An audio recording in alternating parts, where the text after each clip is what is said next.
Opo, i-blur ko po ulit. Yung last time po binulur ko ulit. Okay. Pero ito ma'am yung, ano po, brochure. Tapos,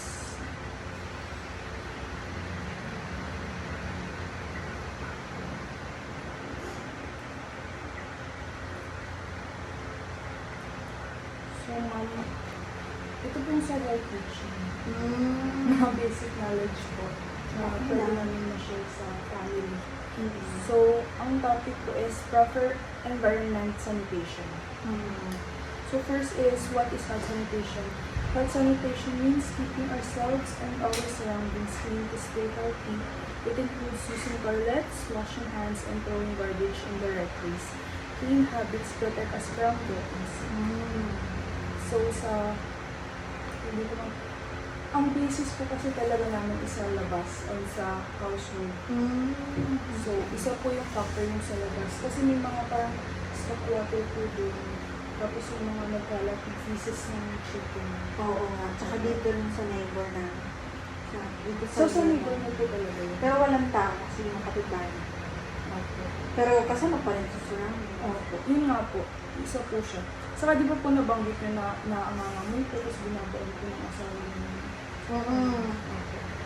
Mga dun kasi. Parang yung mga tapos dito din sa amin.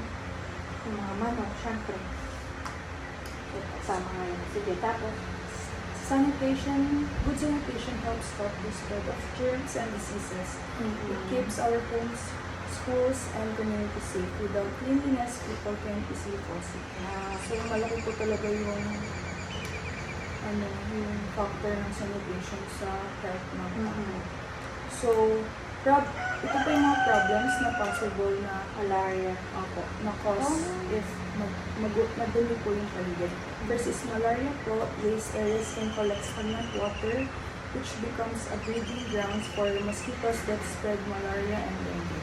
Then typhoid fever, diarrhea, chicken feces and blood may contaminate nearby water sources if not disposed of properly. Then, problems when sanitation is missing po, we have leptospirosis and it attracts vectors po. Ano yung vector? Yung possible vectors po is yung flies, dirt, sa rats po, nag-attract po siya ng Rodents. Rotting chicken waste draws flies and rats which spread diseases through contact with food or surfaces. Flies can transfer bacteria from waste to food. Rodents can carry leptospirosis through urine. Then, wastewater properly disposed waste of the chickens. Ay, sa inyo nila ma'am, di ba? Dito may chicken, dito din natin. So dito po sa inyo. So, ayun po. First is proper storage containment. Use sealed leaf fruit containers to store chicken and waste temporarily. Ano po kaya yan? Po? Ano po rin na? Ano po, ang basis ko po kasi ito yung parang sa poultry, so pang malaki ng po talaga siya.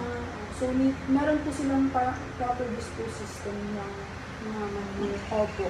Parang may net po, tapos sa ilalim po, doon po nag-roll. Tapos nakaka-compile po siya. Meron din po kasi kami poultry, so ganun po siya. So, nakakalat na po namin siya, diretso na po. So, hindi po siya makalat. The same time, pwede po siyang compost or ano po, katabak sa luha. Okay. So, ito po yun, land application and recycling. So, may use po natin yung chicken manure on fields and gardens as fertilizer. Rich in nutrients like nitrogen and phosphorus, it improves soil health, only safe if properly aged or treated to kill pathogens. Same lang din po siya dito, nutrient management planning and composting. Oo, ginagawa niya. Opo. Nasabi niyo nga po yung sa pag-nito ng garbage. Tapos, compost.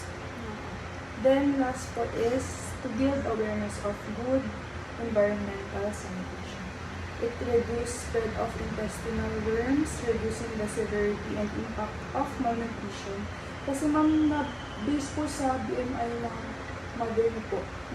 Underweight siya. Underweight po siya. Kasi Makapag sa age or hindi man po talaga siya. Hindi siya makakita. Okay po. Dati pa. Kahit nung bata-bata pa siya. Kaya talaga siya. So, promoting dignity and boosting safety, reducing the spread of antimicrobial resistance, potential safe recovery of water, nutrients, and renewable energy from wastewater and sludge.